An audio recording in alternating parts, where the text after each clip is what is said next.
We have a lot to say about the next trend, the inclusivity paradigm. So let's start with the gender inclusivity revolution. But first, what is it?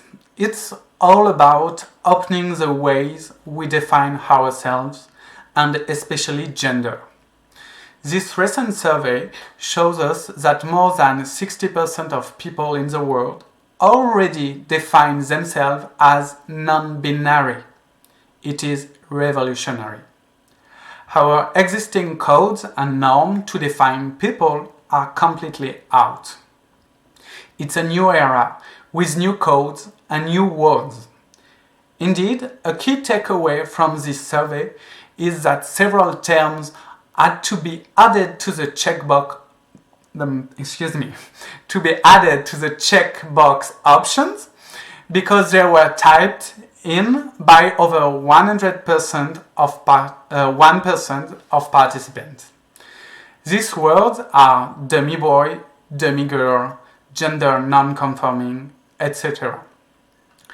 So there are now 28 terms to define our identity, and the male versus female society is in the past. We're entering in the era of singularities. The motto is everyone can freely express oneself. The reference points stay, but they are the starting point of personal creative interpretation. So the way we create and communicate will change consequently. The women empowerment has been a big trend for more than 5 years now. But now, men break codes, fight toxic masculinity, and disrupt the beauty universe. This month, the actor Billy Porter makes history as first man featured on Allure Magazine. The makeup category is the most disrupted, or I could say disgendered. Indeed, some men became very influential about tutorials, and the taboo are starting to fall. For example, Teddy Quinlivan became the first openly transgender model for Chanel Beauté, and the brand launched a makeup line for male skins in South Korea. The identity universe is now completely open for brands. They can go beyond stereotypes to offer unseen aesthetic proposals. It sounds focused on the beauty sector, but it will have consequences on many sectors, for gaming or car industries, for fashion, of course, and for retail segmentation. One of these aesthetics is definitely realness, with no body shaming.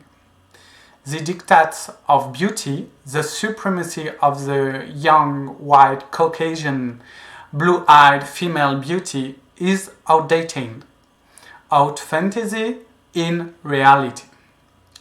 In last October, Instagram removed its plastic surgery filters in a bid to protect users' well-being. And more than an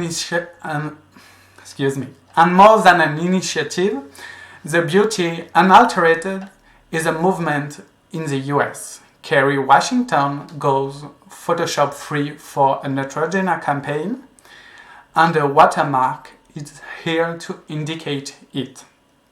Thus far, other brands have agreed to this level of transparency by the end of 2020. It includes CoverGirl, Revlon, Olay, L'Oréal, Maybelline, Unilever, etc. While the nobody shaming trend getting bigger, the skin inclusivity is becoming the norm. From Fenty Beauty by Rihanna to Maybelline. And it opens the door for the next challenges. For example, the pride of Afro Hair led to the collaboration between Kelly Rowland and Dove, an anti-bullying campaign, Love Your Hair. The no shaming is a big motto now, and it concerns many engagements and targets. It can start with a playful education. For example, the gaming industry now tackles toxicity rather than normalizing and encouraging violence and toxic behaviors.